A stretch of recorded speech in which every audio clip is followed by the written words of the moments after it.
while we certainly hope for the best, following this gruesome looking injury that Giannis suffered, the worst fears are that Antetokounmpo might be the latest on the long list of injured superstars that either couldn't even suit up for the playoffs or played far below their capacity. And going through the entire list, you'll understand just how cursed this postseason has been.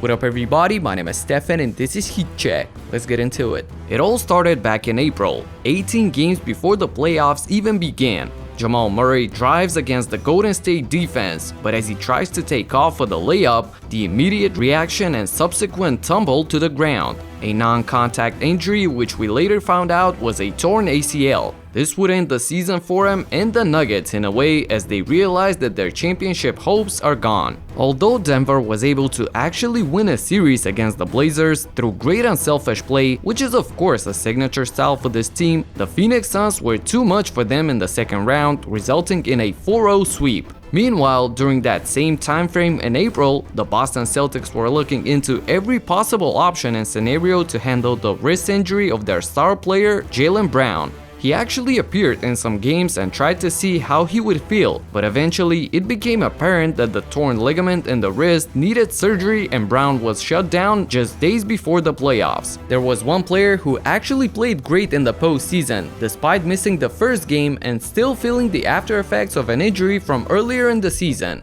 and that is Donovan Mitchell. After previously spraining his ankle, Mitchell missed 18 games, which included Game 1 against the Grizzlies. He then exploded in the playoffs and even brought the Jazz up 2-0 against the Clippers. But in Game 3, he re-aggravated that same injury, and although he continued to put up big numbers, the efficiency was way down and you could see him being limited with his movement on the court and the overall play. Utah would ultimately lose that series following 4 straight losses from that moment.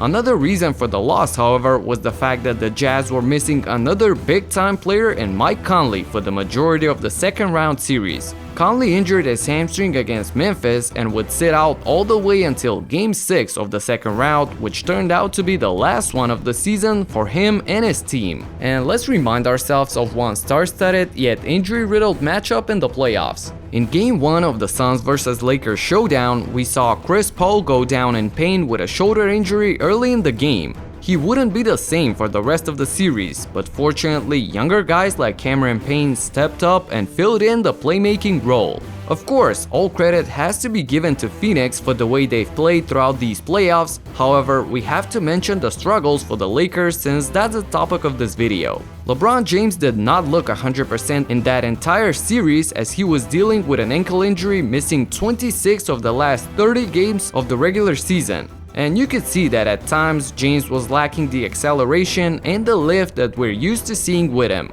Also, in Game 4, the other piece of that 1-2 punch went down with a groin injury. Anthony Davis missed the entire Game 5 and tried to give it a go in what would end up being a deciding 6th game of the series, but right away it was evident that he couldn't continue and essentially helped seal the fate of the Lakers. Around that same time, another big man took a nasty fall in Game 4 of the first round and missed the next game as a result. Joel Embiid has been dealing with injuries throughout his entire career, of course, and besides the Wizards matchup, he was in a lot of discomfort against Atlanta as well. Hopefully the extra time that he gets following the Game 7 loss to the Hawks will give him enough time to fully recover for next season. Yet another high-profile case was of course the Brooklyn Nets team. James Harden initially pulled a hammy back in March and recovered all the way until the last 2 games of the season. His solid performance in the first round made everyone forget about the time he was out. But as we all saw, in the first few seconds of Game 1 against the Bucks, Harden re-injured that same hamstring, and although gave us a few gutsy outings just by being on the floor, you could clearly see that this is far from the James Harden we know.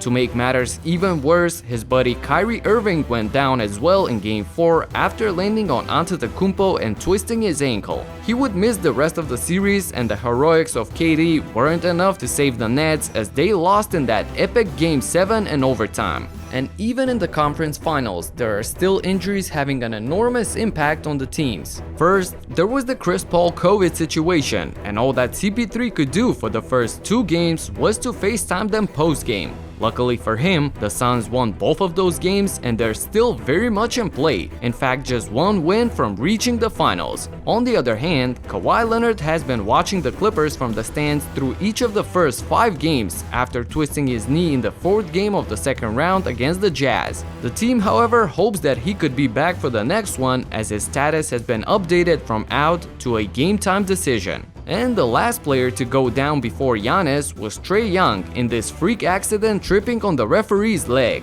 So he could only watch from the sidelines as his teammates were able to get a crucial win to tie the series against Milwaukee. So as you can probably tell, some of the most high-profile and best players in the league that are vital to their teams all missed a significant portion of the playoffs. Can you imagine that if Antetokounmpo is unable to play, then Paul George will be the only one of the 15 All-NBA members to have appeared in every playoff game for his team? And that is absolutely crazy.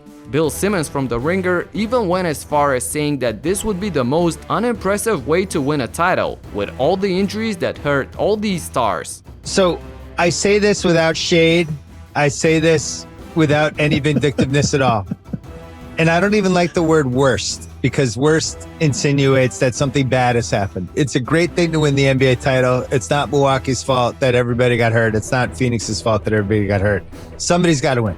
So I will use the word least impressive. I don't want to dismiss it. It's just weird to play this whole season and we're going to have a champion and I'm just not going to be convinced that that was the best team. And while injuries happen all of the time and every year in the NBA, this is certainly the worst case when we focus on who actually went down. And this is where the league could finally be starting to think about potentially tinkering with the schedule. While they did say that the number of injuries isn't significantly bigger than any other season, the fact that there is a big risk of superstars not appearing in the biggest and most important games could be enough to at least think about it and make an effort to find a solution. Of course, next season, the NBA will be back to a normal season for the first time in a while, 82 games more spread out than the 72 that have been this year. But that is still too much, as a lot of players have already come out and said it. So with teams hobbling to the finish line, players going down left and right, now all of a sudden the main question may be which team is the most healthy and not actually which one is the best at the end.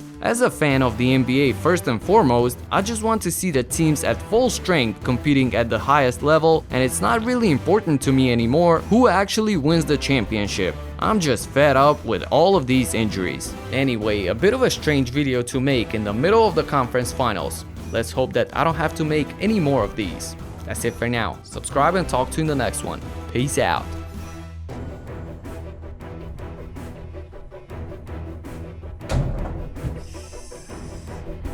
I'm healthy. My wrist is good. I just missed it. Peace.